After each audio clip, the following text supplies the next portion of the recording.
एक छोटे से गांव में जहां सूरज की पहली किरण खेतों को सुनहरे रंग में रंग देती है, एक किसान रामू रहता था।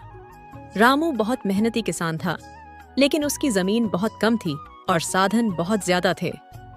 रामू की कहानी सिर्फ उसकी नहीं थी, बल्कि उसके पूरे गांव की थी, जहां हर किसान अपने खेत में मेहनत करता था।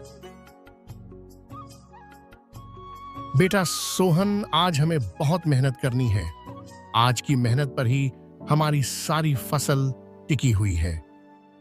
जी बापू, मैं पूरी मेहनत करूंगा। आप बिल्कुल भी चिंता मत कीजिए। बेटा, इस बार हमने पूरा दिल लगाकर काम करना है ताकि हमने कोई नुकसान ना हो पाए। पिछली बार हमने बहुत नुकसान हो चुका है, इस बार उम्मीद है कि कुछ फायदा हो जाएगा। आप बिल्कुल भी चिंता मत कीजिए, पिताजी, देने वाला तो ऊपर वाला है। हमें कोई भी नुकसान नहीं होगा अगर हम दिल लगाकर काम करेंगे तो। रामू और उसका बेटा सोहन खेत की ओर चल पड़ते हैं। रामू की पत्नी सीता और बेटी मुन्नी घर पर रुकते हैं, लेकिन उनका मन भी खेतों में ही लगा रहता है। माँ, इस बार तो पिताजी की फसल अच्छी हो जाएगी ना, ताकि मैं स्कूल जा पाऊँ। मेरे साथ की सभी लड़कियां स्कूल में जाती हैं।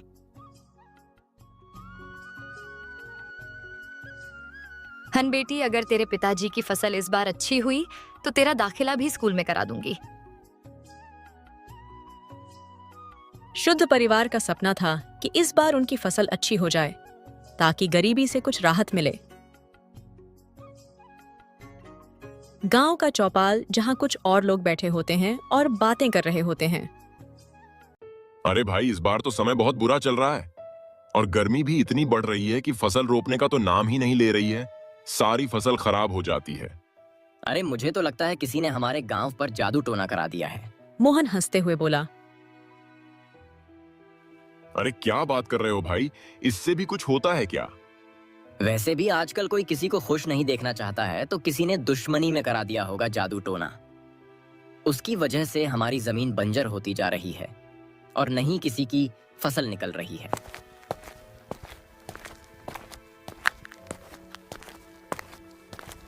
आज बहुत जल्दी आ गई। फसल की तैयारी कर रहे हो क्या? हाँ काका, इस बार की फसल से बहुत उम्मीदें हैं। अगर फसल अच्छी हो गई तो कुछ कर्ज चुका पाऊंगा। अरे रामू, इस बार तुम्हारी ही उम्मीद नहीं, पूरे गांव की उम्मीद लगी हुई है। सब बहुत परेशान हैं कि उनकी भी फसल अच्छी नहीं हो रही।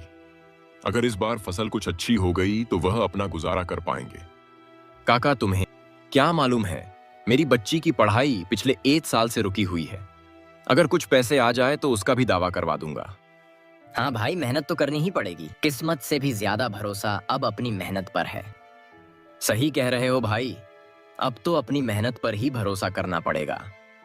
अगर ऐसा ही चलता रहा तो हमारा गांव तो पूरा बर्बाद हो जाएगा। ऐसा मत बोलो, ऊपर वाले पर भरोसा रखो। उसके घर देर है पर अंधेर नहीं। वाह, कभी ना कभी तो हमारी भी सुनेगा। देखो, मेहनत का फल तो जरूर मिलेगा, पर साथ में ऊपर वाले का आशीर्वाद भी चाहिए। चौपाल पर बैठक सभी अपने अपने खेतों की बातें करते हैं।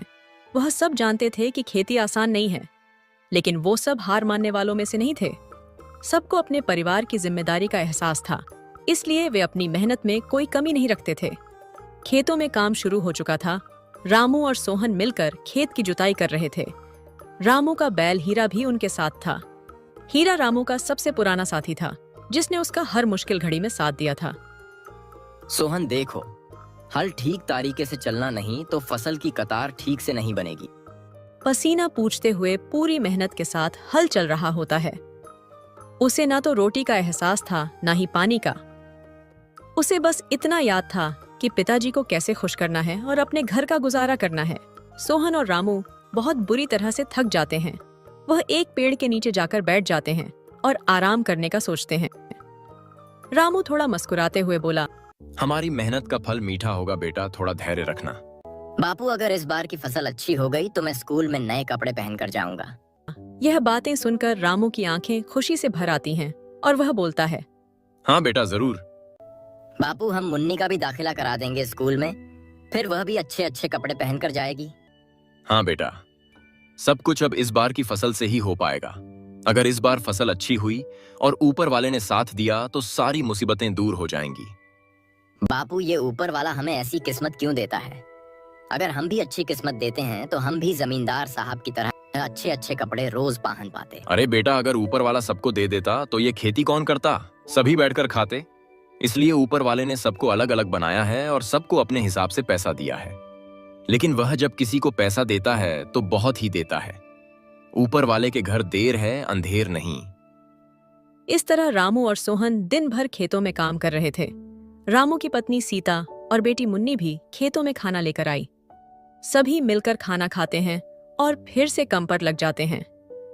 मेहनत की कोई कमी नहीं थी, बस उम्मीद थी कि इस बार मेहनत का फल अच्छा हो। गांव में इस बार एक उत्सव होने वाला था, जहां लोग मिलकर एक साथ वक्त बिताते थे। त्योहारों का भी अपना एक महत्व होता है, जो किसानों को उनके जीवन में थोड़ी राहत और खुशी देते हैं। रामू के बच्चे भी इस उत्सव को लेकर बहुत उत्साहित थे। मुन्नी, इस बार हम मेले में झूला जरूर झूलेंगे। हाँ भाई, मुझे मिठाई भी बहुत अच्छी लगती है और हम मिठाई भी खाएंगे। मुन्नी, इस बार हम बहुत ही ज्यादा मजा करेंगे। हम अच्छे अच्छे झूलों पर झूलेंगे और तुम्हारे लिए अच्छी अच्छी मिठाइयाँ भी खरीदेंगे। उत्सव का दिन आ गया था, लेकिन अचानक से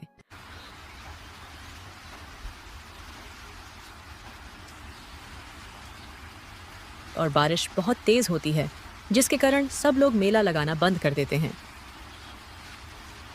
और वह अपने घर ही रहते हैं, जिसकी मुन्नी बहुत ही दुखी हो जाती है। भैया, आप तो कह रहे हैं कि मिठाई खाएंगे और यहाँ करेंगे, लेकिन बारिश ने तो सारा मजाक खराब कर दिया। अरे मुन्नी, तू चिंता मत कर। अगर इस बार फसल अच्छी हो जाए तो हम शहर चलेंगे मेला देखने। ऐसे ही अगले दिन फसल की कटाई का समय नजदीक आ रहा था। रामू और अन्य किसान अपनी फसल की देखभाल में लगे थे। इस दौरान रामू को अपने खेत में कुछ कीड़े दिखने लगे, जो कि उसकी फसल को नुकसान पहुंचा सकता था। यह देखकर रामू बहुत परेशान हो गया।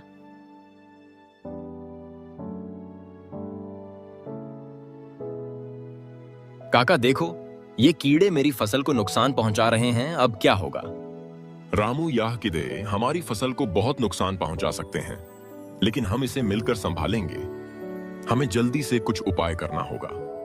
लेकिन काका, अगर हमने इन कीड़े का जल्दी ही कुछ नहीं किया तो ये हमारी पूरी फसल खराब कर देंगे और हमारी सारी मेहनत बेकार जाएगी।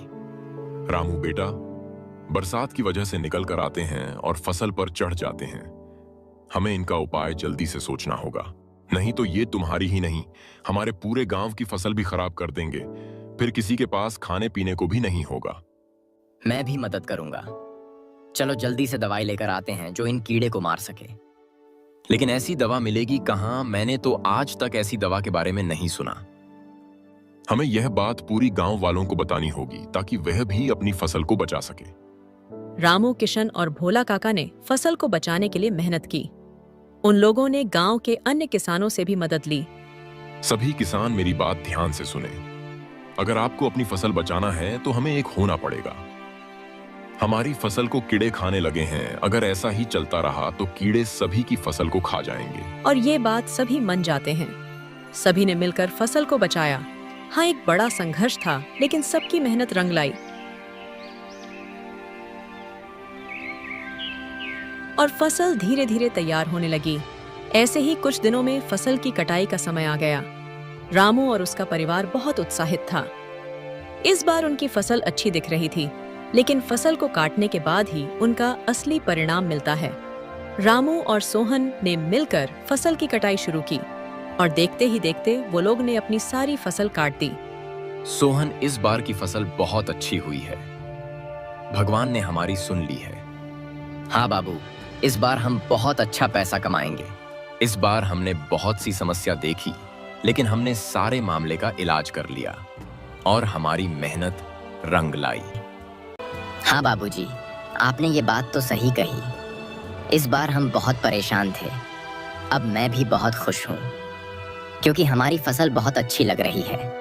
यह काफी अच्छे पैसे में बिक जाएगी। उसके बाद मैं स्कूल अच्छे कपड़े पहनकर जा पाऊँ। हाँ बेटा, इस फसल में तेरा भी बहुत बड़ा हाथ है। तूने भी दिन रात खेतों में बहुत कड़ी मेहनत की है। अब मैं तुझे शहर से अच्छे अच्छे कपड़े ला कर दूंगा।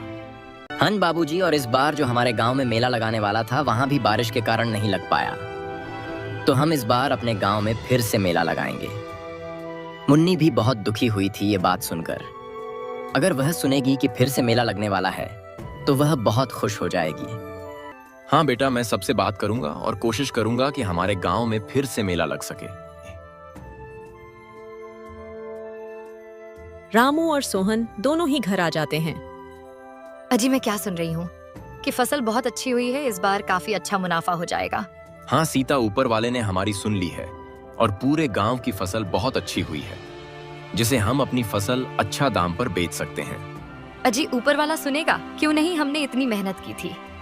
इस बार हम अपनी सारी फसल बेचकर अपना सारा ब्याज चुका देंगे और मुन्नी का अच्छे स्कूल में दाखिला भी करा देंगे। हंस सीता, मैं और सोहन यही सोच रहे थे कि मुन्नी का दाखिला करवाना है और तुम्हारे लिए भी अच्छी साड़ी लेनी है। तुमने भी अपना पूरा जीवन 1-2 सदी में ही बता दिया है और मुझसे कभी कुछ नहीं मांगा। मैं आपसे क्या मांगती हूँ, तो आप ही सब कुछ है। मैं तो बस इतना चाहती हूँ कि मुन्नी अच्छे स्कूल में पढ़ने लग जाए और सोहन और आप दोनों खुश रहें। इसी में ही मेरी खुशी है, मुझे और कुछ नहीं चाहिए। ऐसे ही अगले दिन फसल की कटाई पूरी हुई और रामू ने उसे बाजार में बेचने का फैसला किया। गांव के और किसान भी अपनी फसलें बेचने के लिए तैयार थे। इस बार सभी किसानों के चेहरे पर खुशी थी क्योंकि फसल अच्छी हुई थी। रामू और दूसरे किसान अपना अपना फसल लेकर बाजार पहुंच गए, लेकिन बाजार में चीजें इतनी आसान नहीं थीं। वहां के व्यापारी हमेशा की तरह फसल को कम दाम में खरीदने की कोशिश कर रहे थे। रामू के लिए यह एक बड़ा संघर्ष था क्योंकि उसने अपनी फसल के लिए बहुत मेहनत की थी। हाँ भाई, अपनी फसल बेच रहे हो क्या तुम? हाँ भाई, ये फसल बेचने के लिए ही लाया हूँ। जो मुझे अच्छा दाम देगा उसे ही बेच दूंगा। मैंने इस फसल के लिए बहुत ही मेहनत की है। अच्छा तो बताओ कितने लोगे तुम इस फसल के? आप कितने पैसे दोगे सेठ जी? अरे भाई, माल तुम्हारा है, तुम बताओ कितने में दोगे? अरे नहीं भाई, तुम कुछ ज्यादा ही मांग रहे हो। वहां पर 1000 की मिल रही है। अरे भाई, जिसका ऊपर जितना आएगा वह उतने में ही बेचेगा। मेरे ऊपर बहुत जिम्मेदारी है, मुझे 2000 में ही बेचनी है। रामू की सारी फसल बिक जाती है और वह बहुत ही खुश होता है क्योंकि उसकी मेहनत रंग लाई थी। कहानी अच्छी लगी हो तो वीडियो को लाइक करके हमारे चैनल को सब्सक्राइब जरूर करें।